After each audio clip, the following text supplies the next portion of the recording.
Hello friends, I am HL Gupta.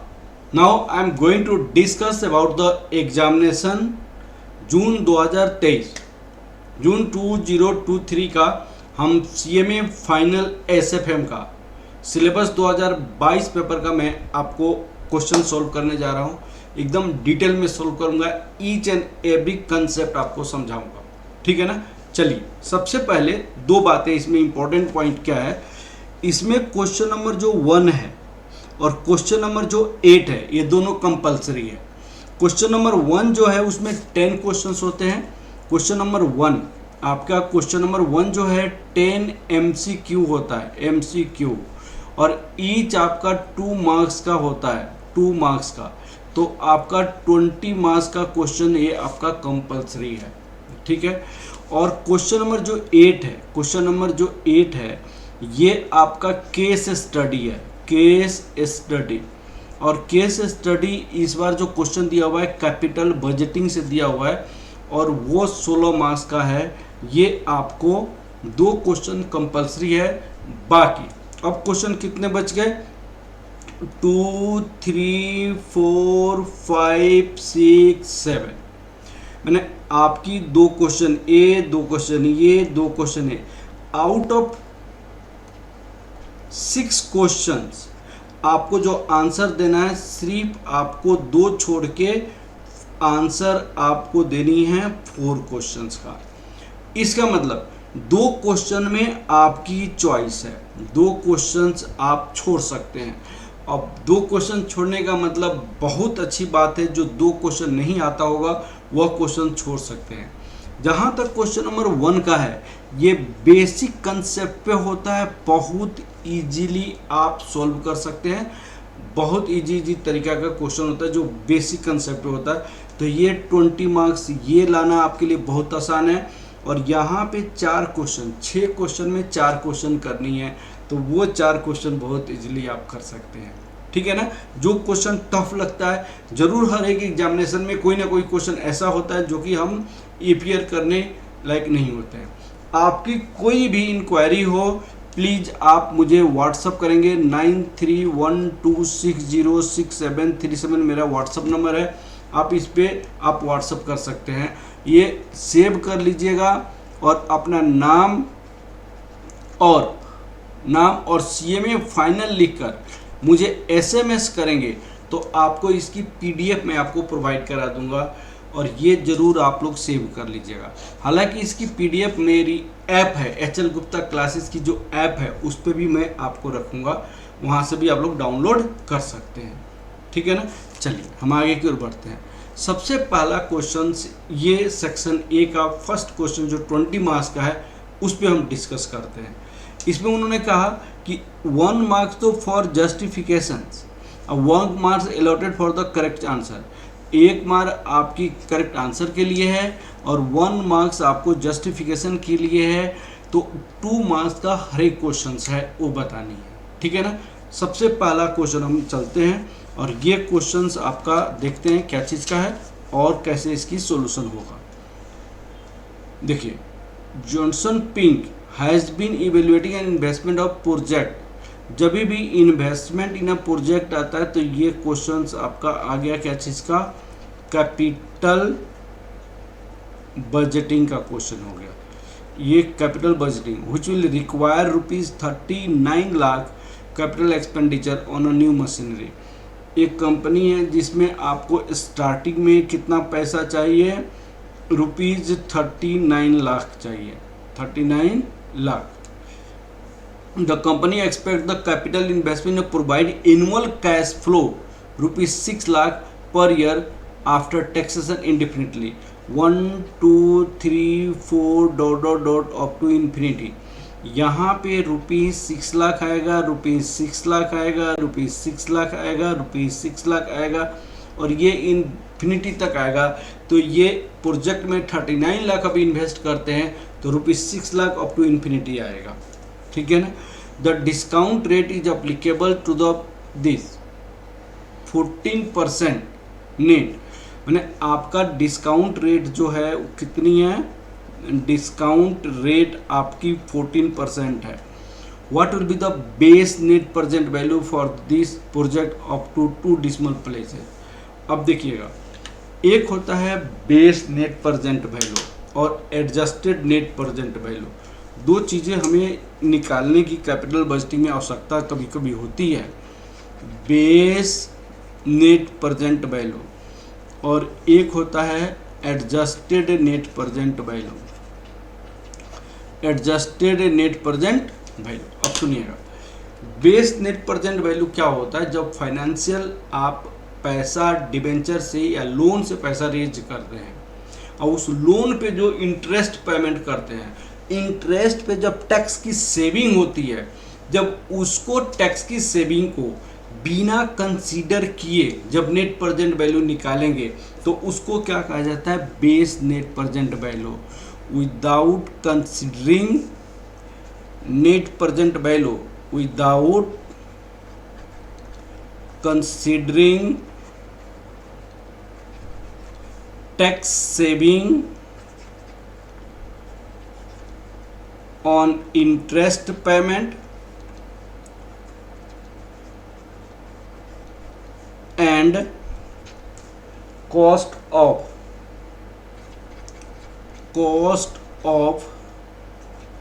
raising finance।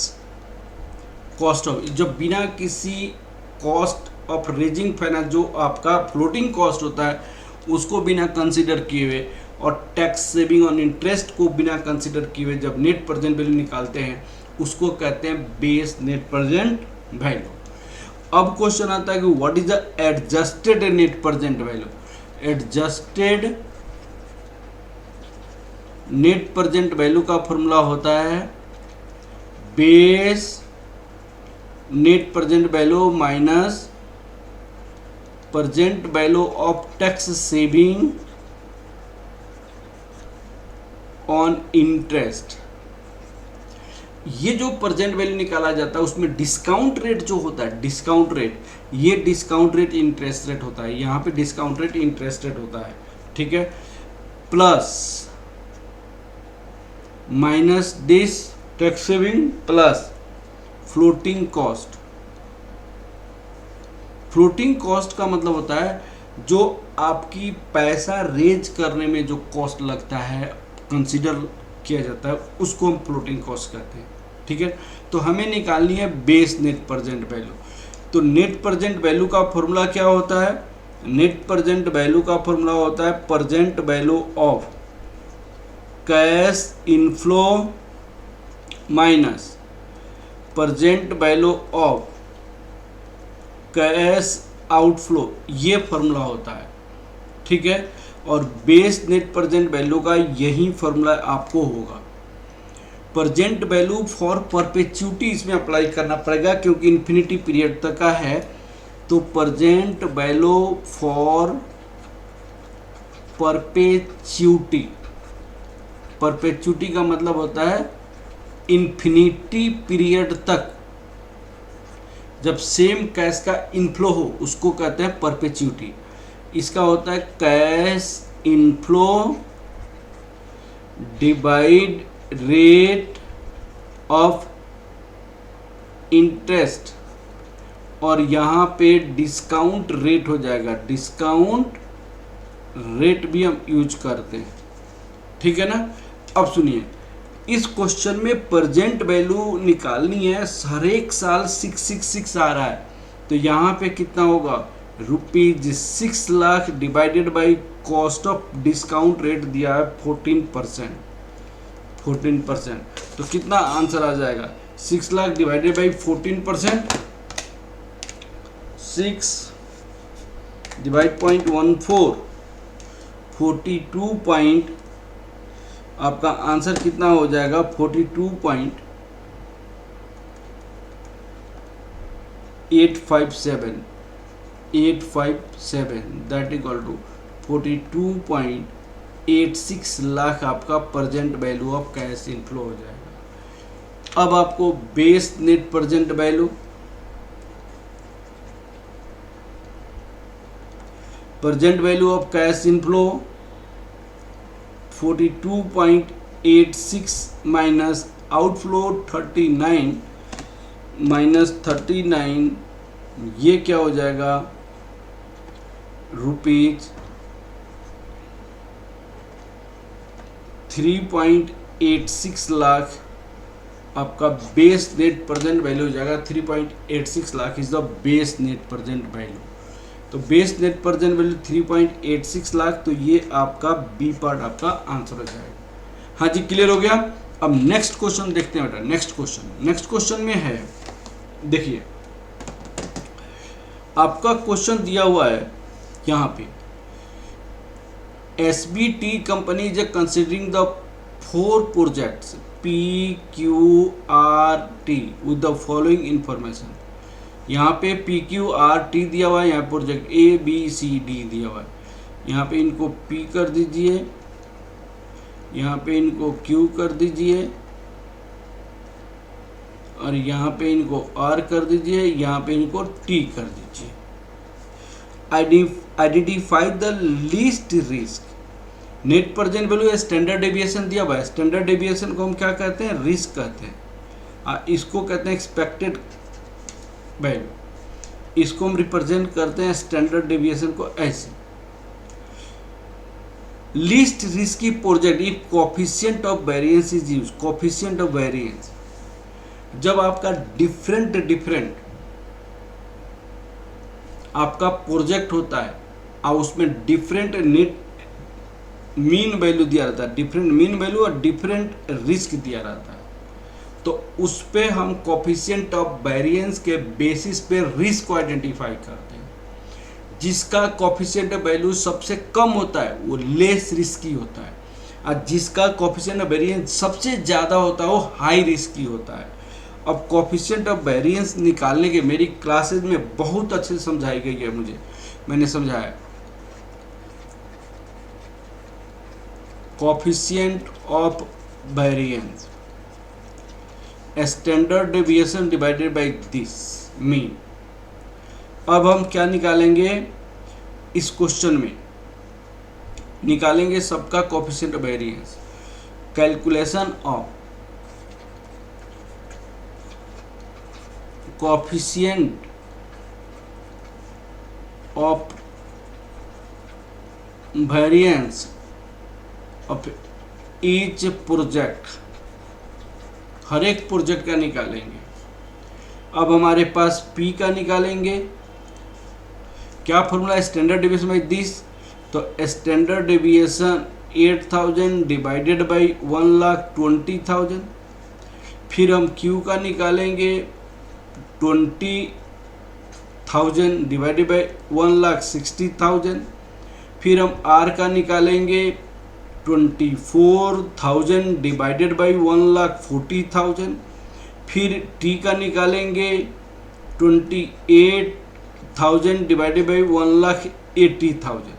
सारे का मैंने कोफिशिएंट ऑफ वेरिएंस इस तरह निकाला, और निकालने के बाद जिसका सबसे लीस्ट आएगा तो यहाँ पे होगा 0.067, 0.125, 0.171, 0.156। अब बताइए कोफिशिएंट ऑफ वेरिएंस के बेसिस पे रिस्क को डिटरमाइन करनी है। सबसे लीस्ट वाला को हम कहते हैं आपका लो रिस्की प्रोजेक्ट्स। तो कौन सा प्रोजेक्ट होगा बताइए आप, कौन सी प्रोजेक्ट होगा सबसे लीस्ट? एक प्रोजेक्ट P होगा, प्रोजेक्ट P होगा। तो यहाँ पे प्रोजेक्ट P है, ये पार्ट आपका आंसर हो जाएगा। समझ आ गया, क्लियर हो गया? अब चलते हैं, देखते हैं। अब देखिएगा, ये आपका क्वेश्चन है जो डिजिटल फाइनेंस का है। इस क्वेश्चन में क्या लिखा हुआ है, which of the following is not the component of digital infrastructure and why. देखिएगा, ये जो भी इंटरनेट से कनेक्शन होता है वो सारे का सारे चीज़ें डिजिटल फाइनेंस से रिलेटेड। डिजिटल फाइनेंस का मतलब क्या होता है, without transforming hand to hand, if you are going to do any work with the help of internet, then that is said to be digital. And finance का मतलब cash transactions with internet, with the mobile banking, with the bank internet banking, ये सारे digital होता है। अब सुनिएगा, API and integration, ये आपका क्या है, डिजिटल फाइनेंस का है। क्लाउड सर्विसेज, ये भी आपका है डिजिटल। इंटरनेट, ये भी आपका डिजिटल है। तो कौन सा नहीं है, तो स्टेबल कॉइन्स, ये आपका एक कॉइन है जो कि डिजिटल नहीं है, ठीक है ना। तो आपका आंसर इसमें कितना हो जाएगा, सी पार्ट आपका आंसर हो जाएगा। अब चलिए ये वाली क्वेश्चन देखिए। इस क्वेश्चन में क्या है, मिस्टर पट्टब a portfolio manager managing a portfolio beta आपका ये है beta 1.50, whose current market value is 12 crore. Market value of fund कितनी है, value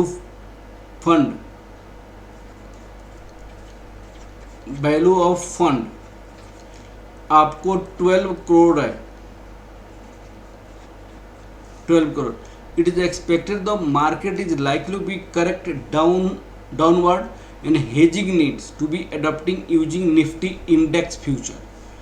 Currently index futures are quoted 8,000 with the each contract is 500 units. Mr. Pattab hedge 100% of his portfolio. 100% of his portfolio. Yeah. What is the Nifty index contract to be hedged? Nifty index contract. आप it is asking Nifty index contract. अब सुनिएगा, जब market में beta का मतलब क्या था, market में 1% का चेंजेज आएगा तो आपकी वैल्यूज में 1.5 का चेंज आएगा। बीटा का मतलब ये हुआ। तो आपके फंड में जो 12 करोड़ है, तो मार्केट में 1 का चेंजेज, जैसे यहाँ पे निफ्टी से बोला, निफ्टी में 1 का चेंजेज, आपकी पोर्टफोलियो में 1.5 का चेंजेज। तो यहाँ पे होता है फंड्स वैल्यू,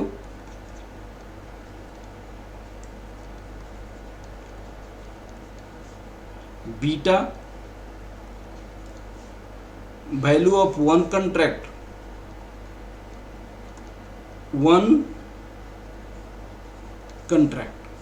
अब देखिए आपके पास जो फंड्स है वो 12 करोड़ है।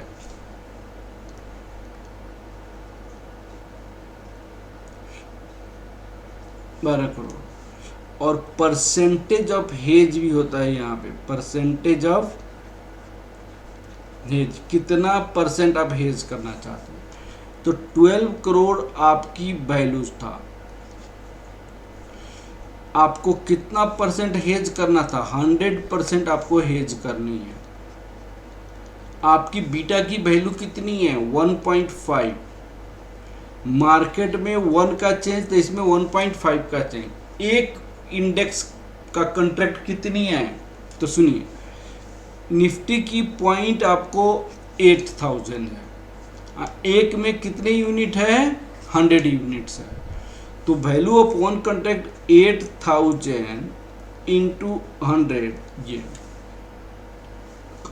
अब इसकी कैलकुलेशन करेंगे हम, तो कितना हो जाएगा, 225 कॉन्ट्रैक्ट हो जाएगा, 225 कॉन्ट्रैक्ट हो जाएगा।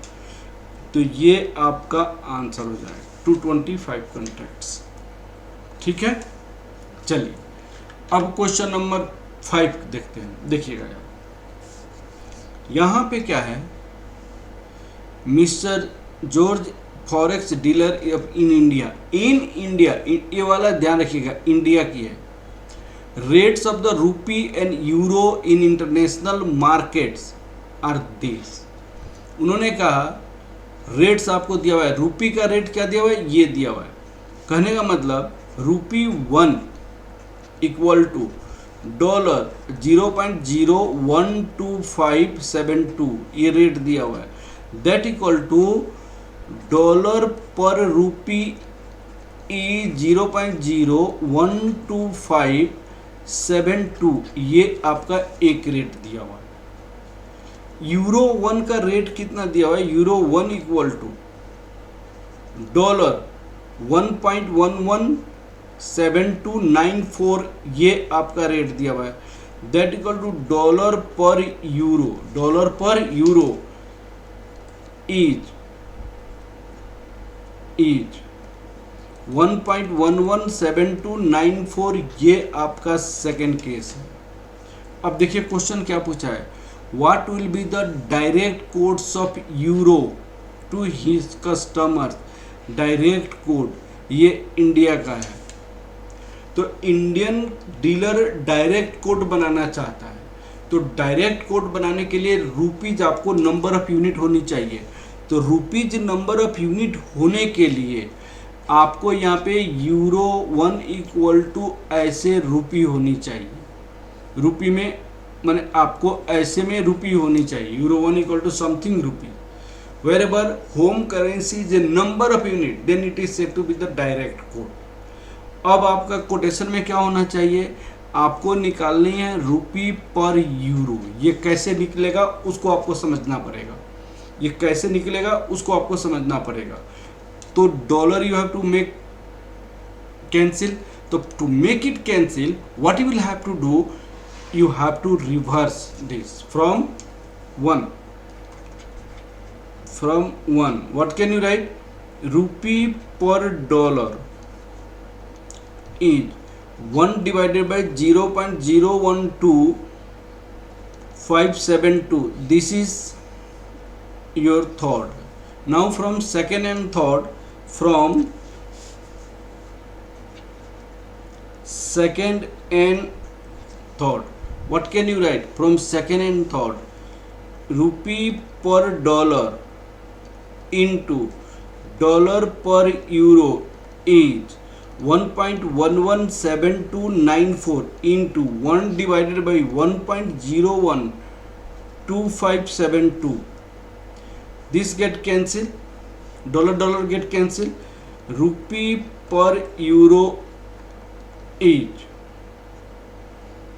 1.117294 divided by 0.012572 this implies that क्या होगा बताइए आप, इसको मल्टीप्लाई करेंगे 1.117294 डिवाइड 0.012572 तो ये 88 पॉइंट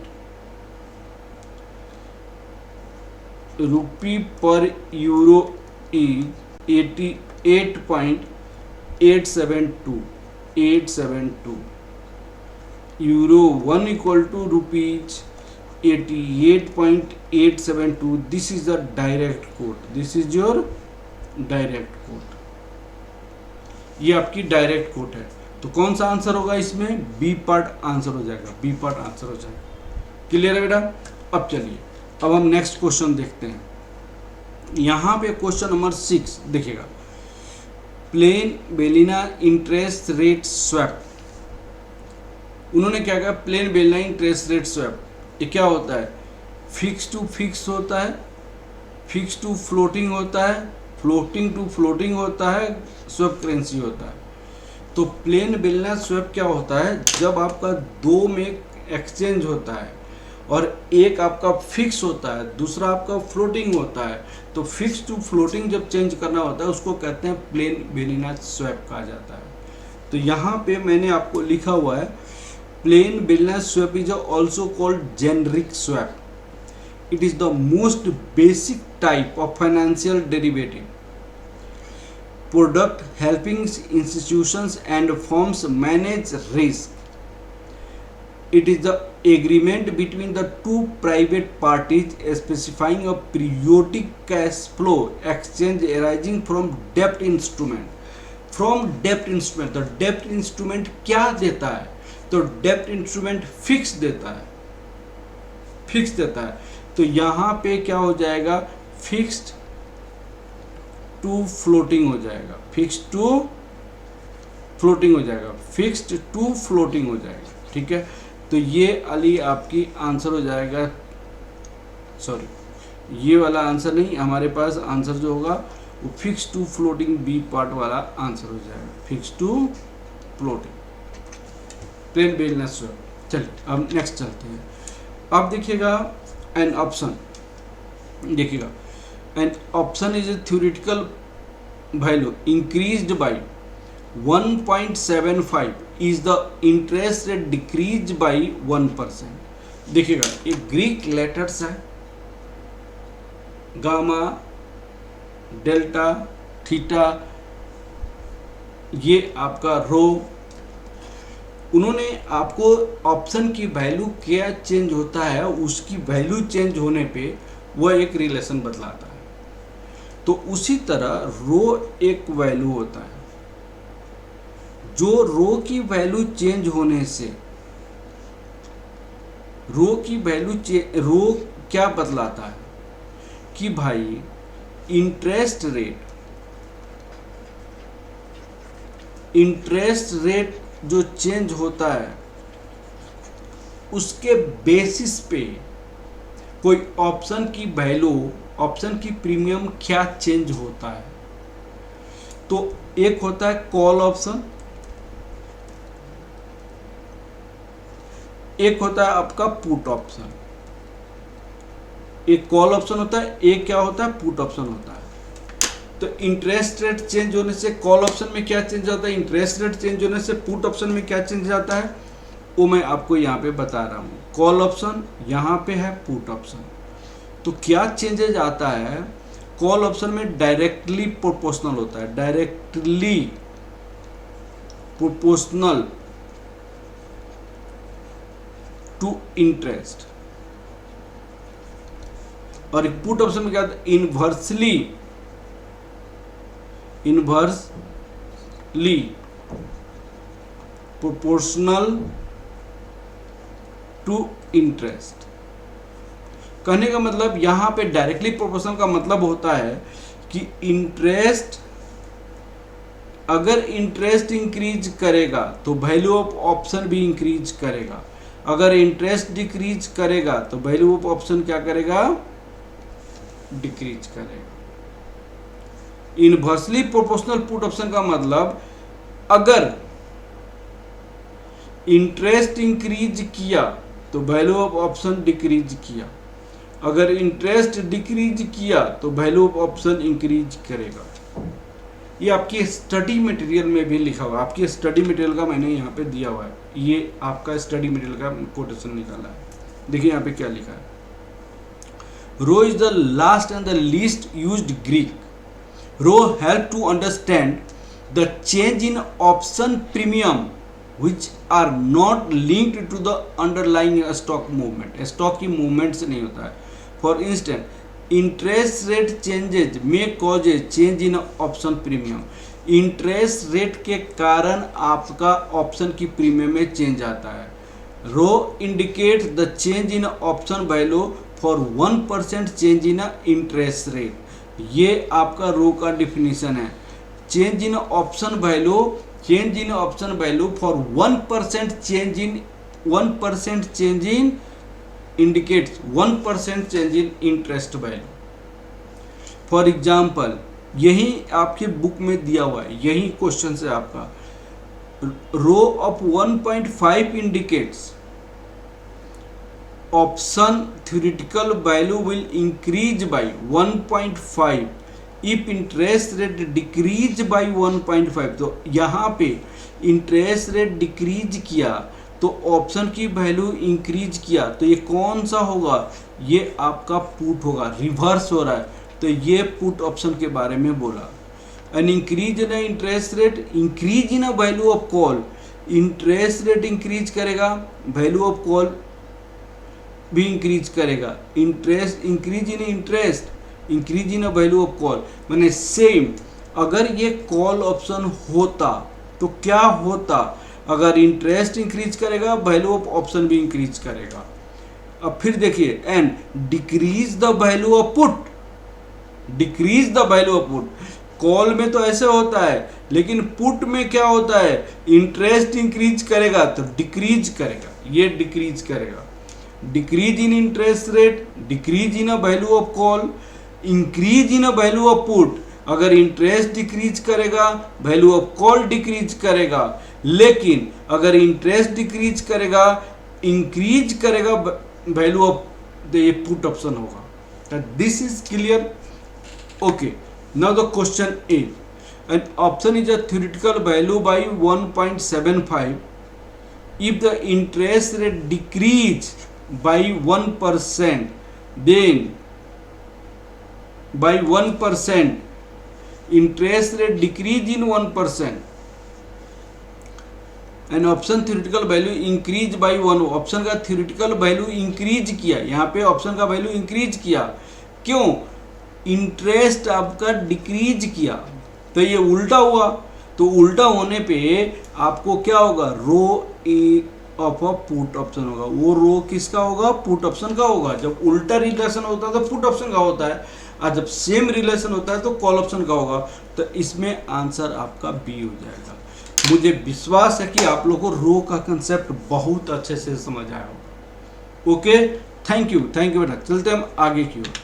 अब देखिएगा यहाँ पे, सुनिए, यहाँ पे interest of the security market line on Y axis, intercept of the security market line on Y axis, security market line को वाई एक्सिस पे कैसे इंटरसेप्ट करता है उसको देखिएगा।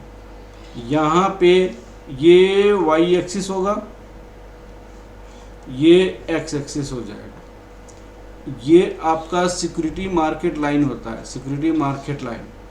तो सिक्योरिटी मार्केट लाइन क्या होता है, risk free plus beta R A minus R F, expected as per C A P. ये जो पॉइंट होता है ये आपका रिस्क फ्री होता है, और यहाँ पे जो पॉइंट होता है जीरो रिस्क फ्री होता है। तो ये वाला पॉइंट क्या होता है, जीरो रिस्क फ्री होता है। तो ये वाई एक्सिस के कौन सी पॉइंट पे काटता है, तो जीरो रिस्क फ्री वाला पॉइंट पे काटता है, जीरो रिस्क फ्री वाली पॉइंट पे काटता है। तो the risk free, positive risk free में बीटा ये कुछ नहीं, ये आंसर होगा रिस्क फ्री वाला, ये आंसर होगा ए पार्ट। क्लियर है? ये वाला आपका आंसर हो जाएगा। चलिए अब नेक्स्ट क्वेश्चन देखिएगा। नेक्स्ट क्वेश्चन में क्या है, 9 number question, MS Brist is a considering an investment in a mutual fund with a 2% load बोला है, यहाँ पे इनिशियल मार्जिन नहीं बोला है, load. As another alternative, she can also invest in a bank deposit at the rate of 8%। यहाँ पे mutual fund का लोड आपको बोला है 2%। म्यूचुअल फंड का लोड आपको कितनी परसेंट दी है, 2%। और बैंक इंटरेस्ट आपको दी हुई है 8%। She can also invest in a bank, bank में इंटरेस्ट आपको 8% इंटरेस्ट। हर investment is planning period 4 years। Time इनकी कितनी है, 4 years। Examine what should be the annual rate of return on the mutual fund so that prefer the investment in the fund to investment in the bank। तो सबसे पहले मान लो late आपके पास ₹100 है, तो amount after 4 years due to investment in bank कितना होगा, amount after 4 year due to investment in bank. अब सुनिए, उन्होंने कहा कि क्या कम से कम रिटर्न होगा कि म्यूचुअल फंड में इन्वेस्टमेंट करना हमारे लिए प्रीफर होगा। अब सुनिएगा, तो भाई सबसे पहले बैंक से कितना आ रहा है तो निकालना पड़ा ना, और उसके बेसिस पे इक्वल करके म्यूचुअल फंड का रिटर्न निकाल लेंगे। तो बैंक में इन्वेस्टमेंट करने से आप सपोज करो ₹100 आप इन्वेस्ट कर रहे हो, 4 साल के लिए इन्वेस्ट कर रहे हो, तो अमाउंट कितना हो जाएगा आपको 1.0823 इंटू 100 आपको देगा ये अमाउंट ₹136.04। तो कम से कम वह रिटर्न क्या होगा जो म्यूचुअल फंड से मिलेगा, और वह इन्वेस्टमेंट के बाद एज पर कम से कम इतना रिटर्न आ जाए। लेकिन म्यूचुअल फंड में इन्वेस्टमेंट पे लोड आपका कितनी है 2% है। इसका मतलब आप कितना 100 रुपया लेकर जाओगे म्यूचुअल फंड में इन्वेस्टमेंट के लिए, आप 100 रुपीज लेकर जाओगे म्यूचुअल फंड में इन्वेस्टमेंट के लिए, कितना अमाउंट होगा वो निकालना पड़ा। Amount invested in mutual fund, amount in mutual fund आपको कितनी है ₹100, 1 + 0.02, क्योंकि इनिशियल लोड आपका 2% है, तो कितना पैसा हो जाएगा 100 डिवाइड 1.02, ये 98.04 आपका ये अमाउंट आप इन्वेस्ट करेंगे। Let return from mutual fund, mutual fund से आपका रिटर्न आ रहा है, तो 90 और 98.04 आप इन्वेस्ट करेंगे, आर के परसेंट से आपको रिटर्न आएगा, लेकिन वो पैसा कितना आना चाहिए 136.04 रुपीज 136.04 ये आपका, और 1 + r की पावर 4 136.04 डिवाइडेड बाई 98.04 136.04 डिवाइड 98.04 आपका हो जाएगा ये 1.3875। अब देखिए, और 1 + r इसको 2 बार 1.38759 की पावर 1/4 कर दीजिए, और r का वैल्यू कितना हो जाएगा r = 1.38759 की पावर 1/2 2 बार रूट ले लीजिए। इसका मतलब इसको अलग तरीका से भी मैं सिखाया था, तो आपको करना था एकदम। देखिए 1.2 का मतलब रूट होता है, जैसे आप एक रूट a लिखिएगा, तो रूट a का मतलब a की पावर 1/2 होता है, 1/2। तो उसी तरह मैंने 1/2 इंटू 1/2 2 बार रूट लेना है, तो ये हो जाएगा कितना 1.0853